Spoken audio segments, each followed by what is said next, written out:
இன்றைக்கி நம்ம தல அஜித் அவர்களோட பர்த்டே. ஃபஸ்ட்டு அவருக்கு பர்த்டே விஷயத்தை தெரிவிச்சுட்டு அவரோட பர்த்டே ஸ்பெஷலாக அவரோட அடுத்த திரைப்படத்துலேருந்து ஃபஸ்ட் லுக் மோஷன் போஸ்டர் அப்படிங்கிறத இப்போ ஒரு வீடியோ வெளியிட்டிருக்காங்க. ஸோ அந்த ஒரு வீடியோ பார்த்து இந்த வீடியோ வந்து பேச போகிறோம். ஸோ அலானன் பார்க்குறபடி சேனலை புதுசாக பார்த்தா லைக் பண்ணிட்டு சப்ஸ்கிரைப் பண்ணிட்டு தான் பாருங்கள். ஸோ இந்த ஒரு திரைப்படத்தோட பேர் காய்டர்.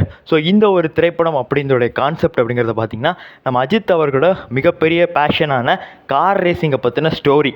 நம்ம அஜித் அவர்களோட லைஃப்பில் இந்த கார் ரேசிங் அப்படிங்கிறது எப்படி ஸ்டார்ட் ஆச்சு, அவரோட லைஃப்பில் அது எப்படிலாம் இம்பேக்டை க்ரியேட் பண்ணிச்சு, ஜேர்னி ஆஃப் அஜித் அவர்களுடைய கார் ரேசிங், அதுதான் இந்த ஒரு படத்தோட கான்செப்ட்.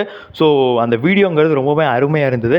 அஜித் அவர்கள் நடந்து வந்து ஸோ ஹெல்மெட்டை மாட்டிட்டு காருக்குள்ளே ஏறி ஸோ கார் ஓட்டுற மணிக்கு ஸோ உண்மையிலே அந்த ஒரு மோஷன் வீடியோவே வந்துட்டு பார்த்திங்கன்னா செம்ம கூஸ் பம்ப்ஸாக இருந்தது. படம்லாம் பயங்கர கூஸ் பம்ப்ஸாக இருக்கும். ஸோ நிறைய ஸ்டண்ட் சீன்ஸு அது இதுன்னு தான் பண்ணி மாஸ் பண்ணி விட போகிறாரு. மங்காத்தா அஜித் இஸ் பேக்குன்னு தான் சொல்லணும். ஸோ இந்த ஒரு படத்தை டைரக்ட் பண்ணுறவர் யாருன்னா விஜய். யாரும் தப்பாக நினச்சிக்க வேண்டாங்க, இது வேறு விஜய்.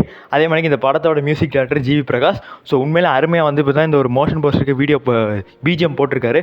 ஸோ கண்டிப்பாக நல்லா பண்ணி தருவார் அப்படிங்கிற நம்பிக்கை எனக்கு இருக்குது. ஸோ இந்த ஒரு திரைப்படத்துக்காக எத்தனை பேர் வந்து ஈகராக வெயிட் பண்ணுறது கமெண்ட்ஸில் பதிவு பண்ணுங்கள்.